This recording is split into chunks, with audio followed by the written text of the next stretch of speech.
Hello, everybody. Welcome to the Equine Touch studio yet again. And we're into February 23 already.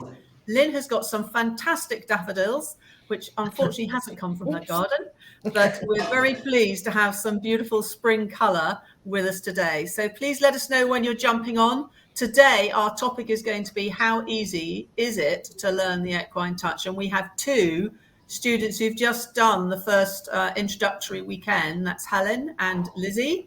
And so they're going to be giving us their take on what they've been learning.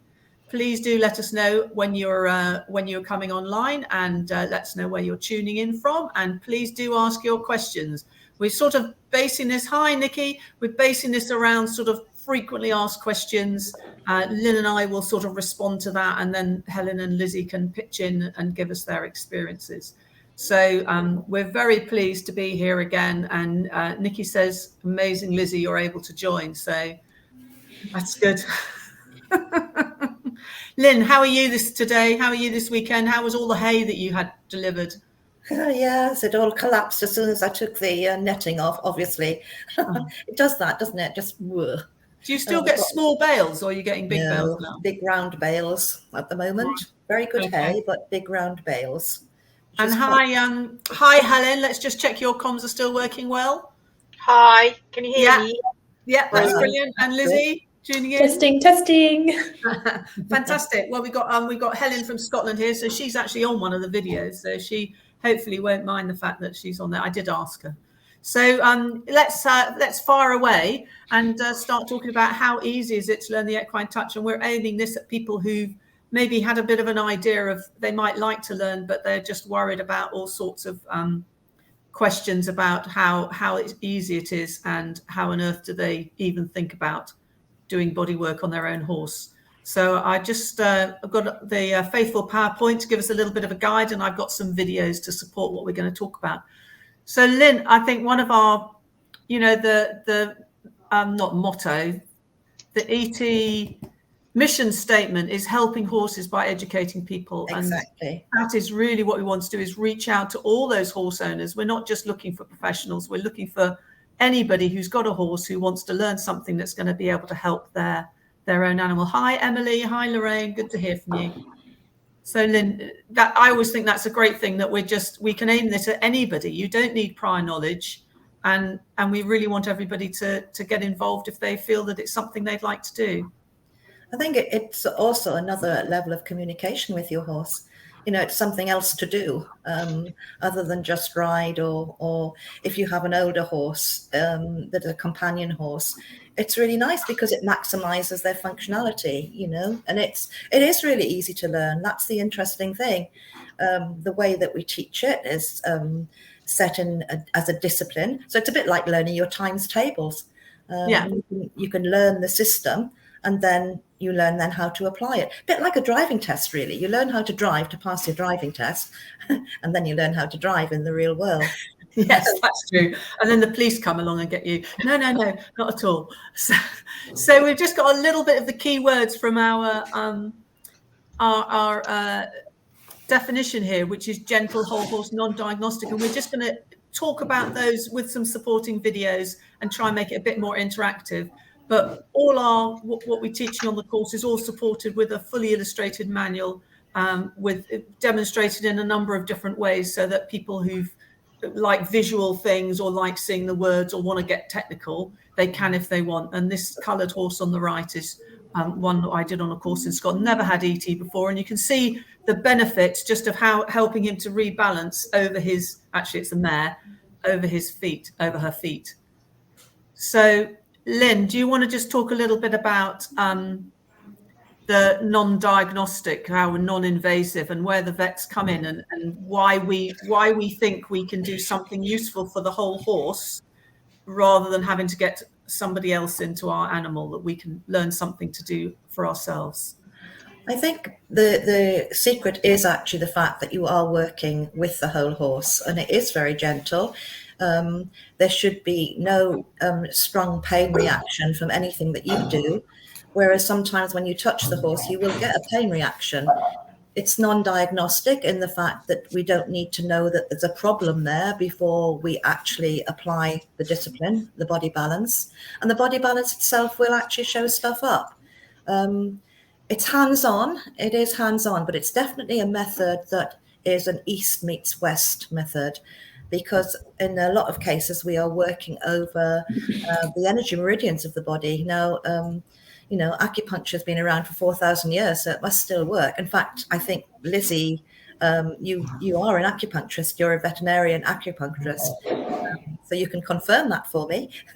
Yeah, no, absolutely. There was a huge crossover that I noticed when I was at the clinic yesterday and had a flick through the Equine Touch book, and the acupuncture meridian charts were written on most pages where the moves were also being outlined. So I loved it. I think the biggest one of all, of course, the biggest meridian on the body that we work with is the bladder meridian. And of course, that runs from the corner of the horse's eye all the way down either side of the spine to a point on its heel. So you are actually addressing the whole body by anything that you do in that area. The move itself is actually quite unique. It's got 3 parts to it. We call it the slide, the bump, the glide, but each of us then make that decision on how we feel that is going to be to describe it. We are working on the fascia of the body with the skin slack. We're working with the bump is creating an awareness in the body. So you're with the neurological system as well as the fascia. And of course, the glide is the vibrational cross fiber move.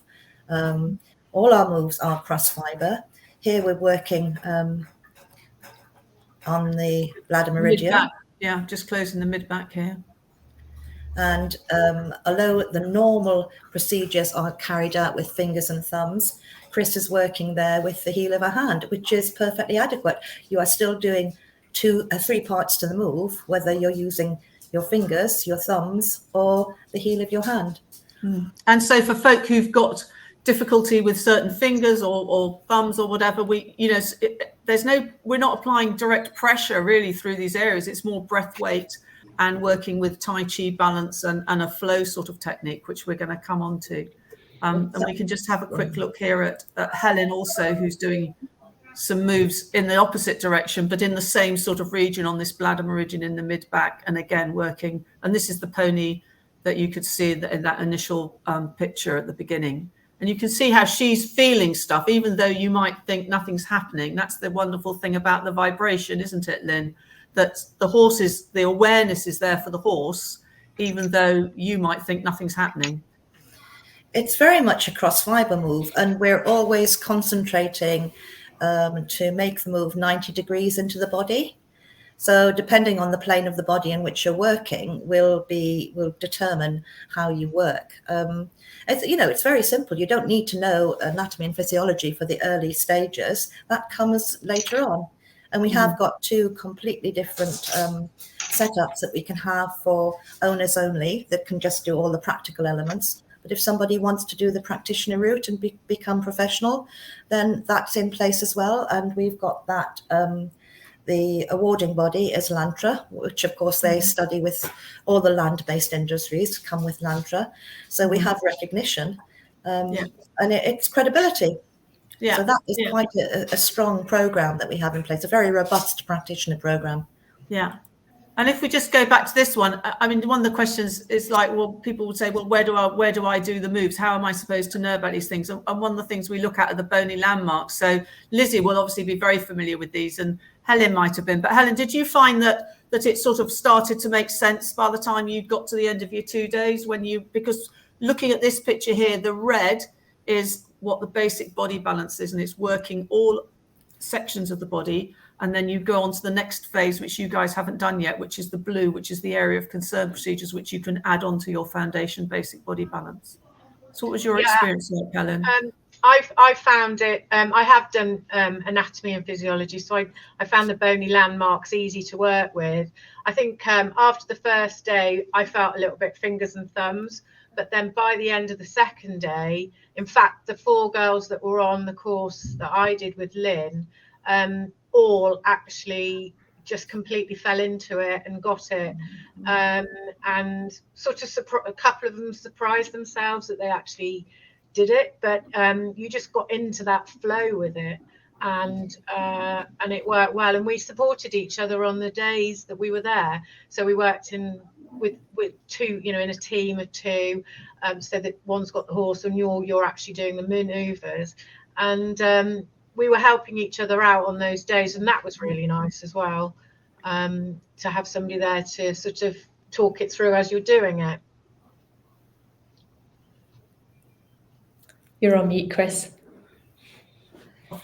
Sorry, Lizzie, how did you find the experience at the weekend with a group of people, and were they all a bit in awe of you because of your background, or did you manage to just meddle around with everybody else and realize you're all starting from the same place? Because really you have to sort of put to one side your previous knowledge and just absorb what ET is as we teach it, and then integrate it later on in your own time.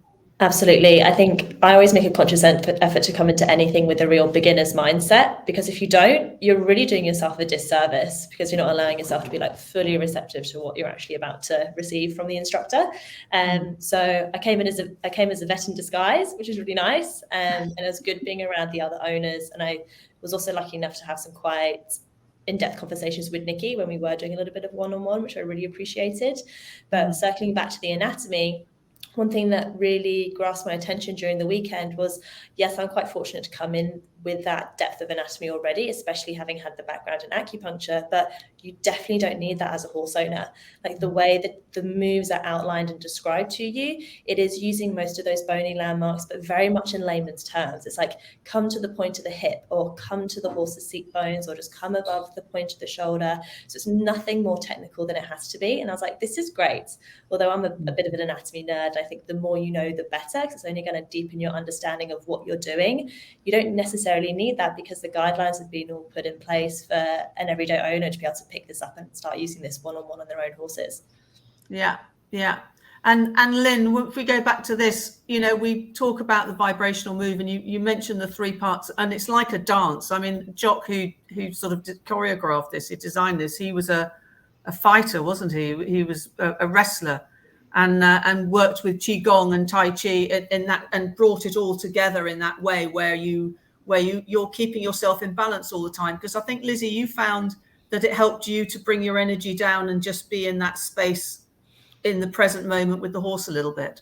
Completely. How I felt driving home from the clinic was very different to how I felt driving on the way there. I was like, I actually felt really grounded and at peace. And I was like, wow, it feels really amazing to be in that kind of reciprocal energy state with the horse, so that you're also getting benefit from the whole procedure. And we were with a horse that was really nervous, and she wasn't confident around new people. So we had to go slower and slow. But again, that was such a beautiful lesson in itself. And watching how well she responded to that was incredible. I was blown away.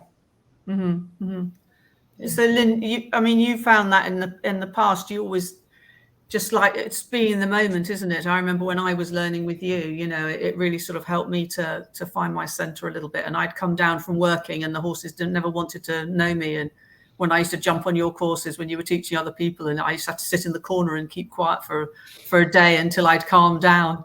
Do you remember? Are you muted there, Lynn?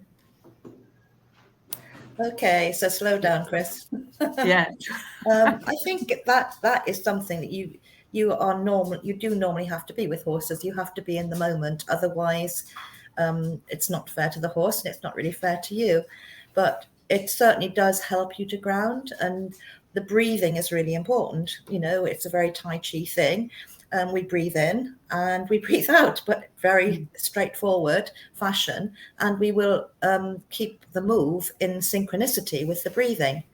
In fact, when we teach the human element of VHT, which is Equine Touch for Humans, we actually will teach it and say to the client, breathe in and breathe out. And as they breathe out, that's when we make the move. It's not so easy with the horse, but when you get that moment where the synchronicity of breathing is there, that is the most magic moment you'll ever have. Yeah. And when they start swinging with you and really sort of going with the flow, swaying into your hands and pushing into your hands, and it's just amazing. And I've been teaching now for 20 years. I've been teaching this, and every single clinic, when you see people thinking, how can I do this? I am doing this, and I've only been doing this for 24 hours, and it's me having this connection with the horse, having this reaction and seeing the horse process. And that's true. Everybody will get that response. Just have to follow the guidelines. Yeah, yeah. And another question people ask, will your hands hurt? And I always think, well, it shouldn't. If it is, you're trying too hard sometimes. And you just need to back off. So we're working with breath weight. As you breathe out, your weight settles down into the body rather than this active pushing, which creates tension in your own body. And so it's going to bring tension into the recipient, whether it's a human, a dog, or a horse. You know, you really want, if the body can't resist, if you're relaxed and your breath is out, they're not going to get that flight, fight, something's going to happen, you know. It does come together after by the end of the second day, it's really come together. And I've just got a little bit here. This is one of my students. She's just started on the practitioner route. This is just the review day of the first part of the part 2 of intro 1. She got a bit excited and went on down the collar groove. But you can see this horse has not had ET before. Well, I'm not sure actually, but I don't think it's had very much. And it's just so loving it. Absolutely, it's a riding for disabled horse. So absolutely loving it. So yeah, it's something that so many horses enjoy. I'm just going to see where we're going to go with hang on a sec. So the vibration. So we talked about the vibration, and this is just a little bit of me doing some work just to show I'm using so little pressure, and this is a racehorse. But you can see how it going across those trigger points, how the horse is sensing everything that's coming through. And I'm just so gentle.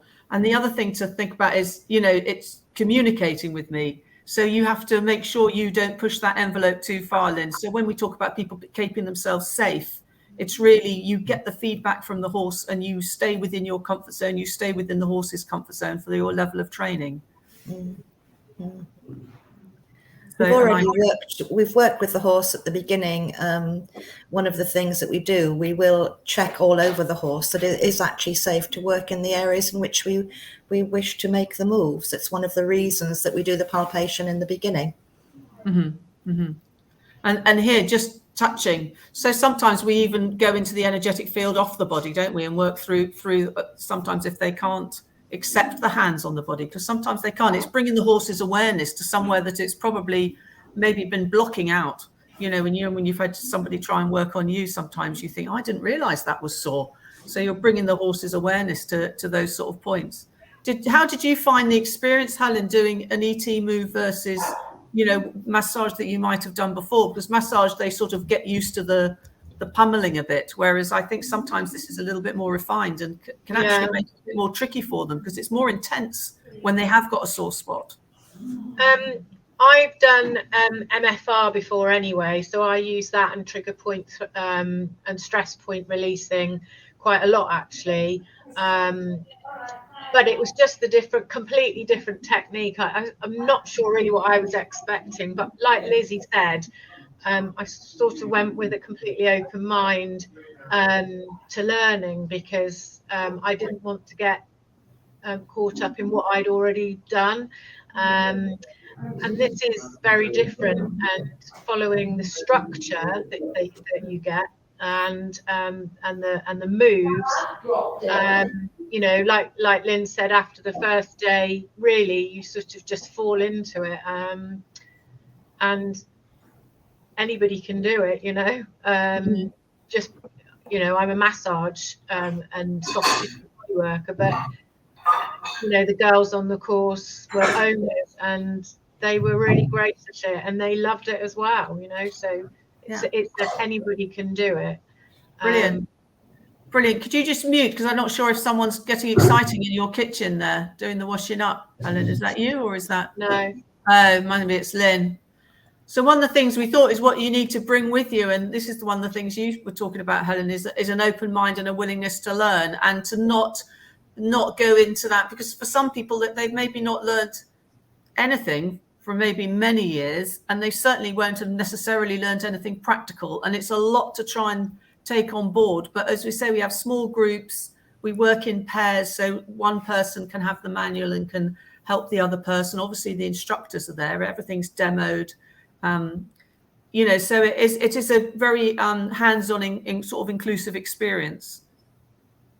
I thought the structure of the weekend was really good, because obviously we all met and then we practiced on each other as well. So we got to have the feeling of what we were doing on ourselves, and obviously then learning the techniques as well. So that was really good as before we went down to see the horses.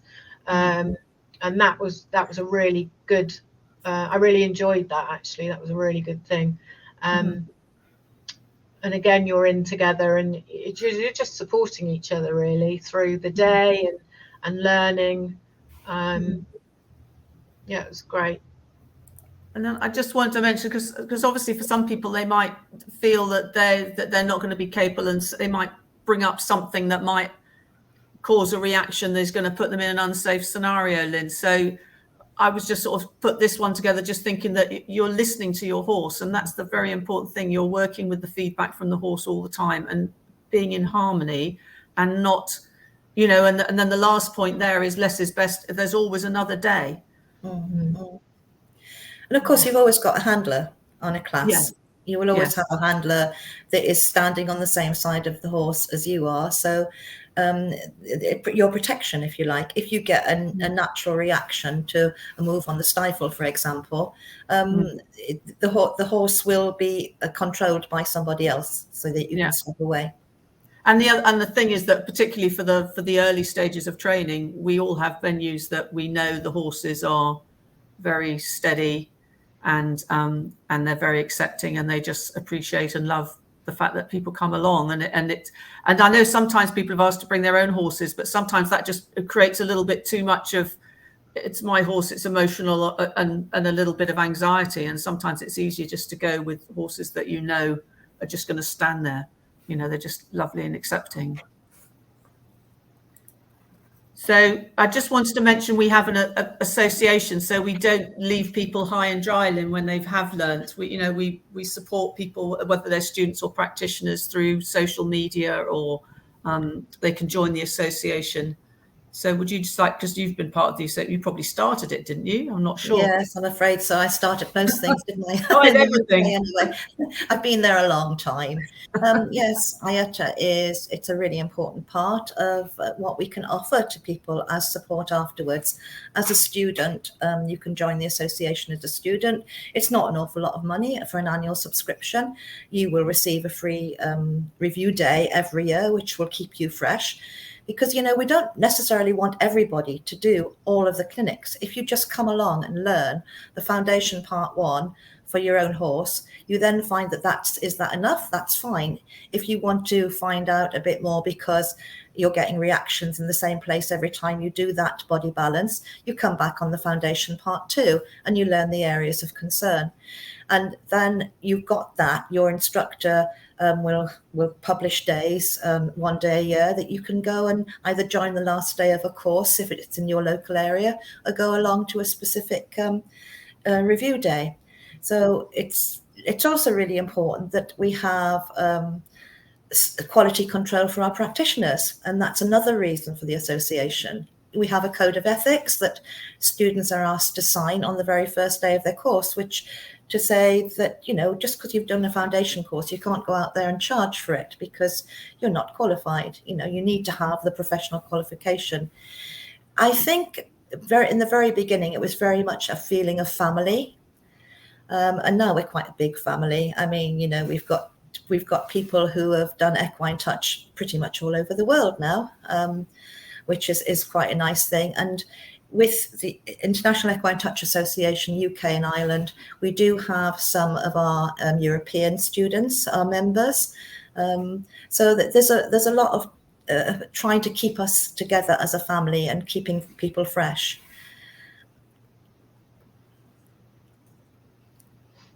Muted. That was part of one of my thinking about doing the Facebook Live things, was to try and reach out to everybody, around the world who because within the UK there's quite a few of us, but there are, like Australia, it's a very large country, and Lizzie, you're going to go back to Australia, and you never know, you might be one of the instructors of the future. Yeah, we'll see. I heard there's a bit of a gap in the market for it down there. There's lots of horse owners who are really passionate about doing things like this, but I heard there's a bit of a lack of instructors. Is that right? Well, we've certainly got Janice, but the trouble is it's such a huge area, and with the cost of travelling nowadays, that's one of the things we came up with. You came up with, Lynn, was getting coaches online, which was to be able to offer training more locally, so folk didn't have to travel maybe quite as far.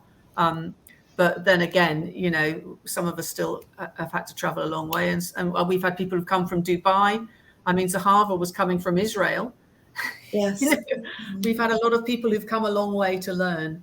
So I think, if you really want to do it, you want to do it. And we have got instructors now in Holland, Holland and Germany. We've got instructors in Spain. We've got instructors we've done classes in Norway, Denmark. We've got an instructor in Sweden. Mm-hmm. So we're quite Czech Republic. Veronica's in Czech Republic. So we've got quite a lot of active instructors in Europe. And of course, it is easier, isn't it, than the massive countries of Australia that we've got a lot more people. Yes. And we got both the websites I've just noted there, which is the UK one and the international one. And then you can go on there and look at the course structure. The schedule of courses will have any courses that are on. And you can see what suits. I mean, sometimes I always try and encourage, because I'm in the north of England, but it's such a beautiful area. I try and say, why don't you come up for the weekend, or have a few extra days and park your husband somewhere. There's so many beautiful places and things they can do whilst you're learning ET. So, for lots of you, you're in a lovely area too. I think we're all in lovely areas ultimately. So it's the nice places to go. So anything more you'd like to add, Lizzie, that from your experience that you...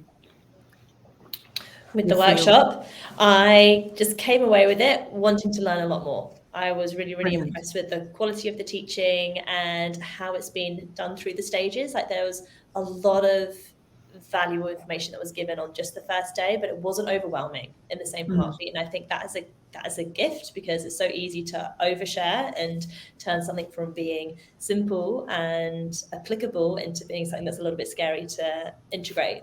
But you guys have done that fantastically. And the type of people that tend to get attracted to these are amazing. So you end up having really beautiful conversations with the other students. And we as a group, we're all going to be doing the level 2 in a few weeks, which is really nice. So you do become part of what feels like a nice little community as well, which I think is wonderful.